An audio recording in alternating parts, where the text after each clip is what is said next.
Morning சொல்றேன். நீங்க எதை பத்தி பார்க்க போறதுமா? புத்திசாலியான ஆடு. ஓகேவா? இந்த ரெண்டு ஆடு என்னது? எல்லாமே புத்திசாலி தான். இந்த ஆடு என்ன பண்ணுது? காட்டுல ஜாலியா விளையாண்டுட்டு இருக்கு ஃப்ரெண்ட்ஸ் கூட. ஜாலியா விளையாண்டு முடிச்சிட்டு நிறைய புல்லெல்லாம் போய் சாப்பிடுது. சாப்பிட்டு முடிச்சிட்டு என்ன பண்ணுது? மறுபடியும் ஜாலியா விளையாடுது. விளையாண்டு முடிச்சிட்டு சரி டைம் ஆயிடுச்சு நான் வீட்டுக்கு போலாம் அப்படின்னு முடிவு எடுக்குது.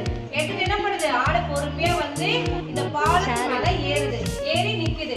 இன்னொரு ஆடு என்ன பண்ணுது? அதுவும் சாப்பிட்டு முடிச்சாச்சு, வயிறு ரொம்ப ரொம்பிடுச்சு, இனிமே அம்மா வந்து நம்ம தேடுவாங்க, நம்ம வீட்டுக்கு போலாம்னு சொல்லிட்டு இதுவும் பாலத்து மேல ஏறுது. ஏறிட்டு ரெண்டும் பாக்குது. ஏய் நான் தான் ஃபர்ஸ்ட் போவேன், நீ இறங்கு இறங்கு. ஆஹா நான் இறங்க மாட்டேன், நான் தான் ஃபர்ஸ்ட் போவேன், இது சின்ன ஆடு சொல்லுது. இல்ல இல்ல நான் தான் ஃபர்ஸ்ட் போவேன், இந்த ஆடு சொல்லுது. ரெண்டு பேரும் என்ன மாத்தி மாத்தி போட்டி போட்டுட்டே இருக்கிறாங்க. அப்ப இந்த ஆடுக்கு ஒரு யோசனை வந்துச்சு.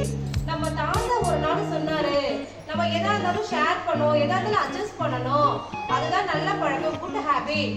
ஷேர் பண்ணாதான் நம்ம ஓகே விட்டு கொடுத்து வாழணும், விட்டு கொடுக்காம நம்ம போட்டி போடக்கூடாது, போட்டி போட்டா ரெண்டு பேத்துக்குமே யூஸ் கிடையாது அப்படின்னு சொல்லி யோசிக்குது இந்த ஆடு. யோசிச்சுட்டு பார்த்து வருது. ஓகே நான் பொறுமையா வரேன், நான் கீழே குனிஞ்சுக்கிறேன், நீ வந்து என்னை தாண்டி போயிடாடு அப்படின்னு இதுகிட்ட சொல்லுது. சொன்னோடனே ஓகேப்பா அப்படின்னு சொல்லிட்டு இந்த ஆடு பொறுமையா நடந்து வந்துட்டே இருக்கு. வந்து பாலத்துல பொறுமையா கீழே குனிஞ்சுக்கிச்சு. இந்த ஆடு என்ன பண்ணுது? டக்கு டக்குன்னு ஏறி அடைச்சா பண்ணி ஏறி இந்த பக்கம் குதிச்சிருச்சு. குதிச்சு இது என்ன பண்ணுச்சு? பொறுமையா நடந்து போய் இது பிளேஸ்லயே போயிடுச்சு. போயிட்டு என்னாச்சு? மாறி மாறி என்ன பண்ணுச்சு? ரெண்டு பேரும் ஆளுக்கு ஒரு பிளேஸ் போயிட்டு மறுபடியும் திரும்பி என்ன? ஹேய் ஃப்ரெண்ட்ஸ் ரொம்ப தேங்க்யூ, நீ வந்து புத்திசாலியா மூளையை யோசிச்சு நீ சொல்றதால நம்ம ரெண்டு பேத்துக்கும் ஆபத்துல தண்ணியில குதிக்காம நம்ம கரெக்டா இறங்கி போயிட்டோம். நீ ரொம்ப நல்லா அழகா புத்திசாலியா இருக்க, நல்லா யோசிக்கிற, நல்லா விட்டு கொடுக்குற, உன்ன மாதிரி தான் நானும் இருப்பேன். நானும் புத்திசாலியா எல்லாத்துக்கும் ஹெல்ப் பண்ணுவேன், மற்றவங்களுக்கு விட்டு கொடுப்பேன், நானும் அப்படி இருப்பேன், நீ இருப்பேன். நான் நிறைய பாட்டு கற்றுக்கிட்டேன். தேங்க்யூ ஃப்ரெண்ட்ஸ் அப்படின்னு சொல்லி ரெண்டு பேரும் தேடி அம்மா கிட்ட போறாங்க. தேங்க்யூ.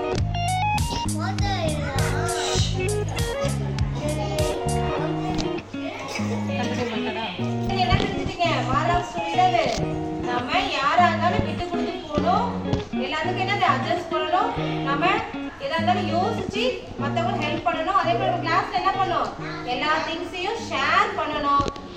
எனக்கு தான் வேணும்னு சொல்லக்கூடாது, ஃப்ரெண்ட்ஸ் கூட ஷேர் பண்ணாதான் நம்ம ஹாப்பியா விளையாட முடியும். சரியா கூட என்ன பண்ணணும்? எல்லா ஸ்நாக்ஸ் எல்லாம் ஷேர் பண்ணி அக்காவுக்கு கொடுத்துட்டு தான் நம்ம சாப்பிடணும்.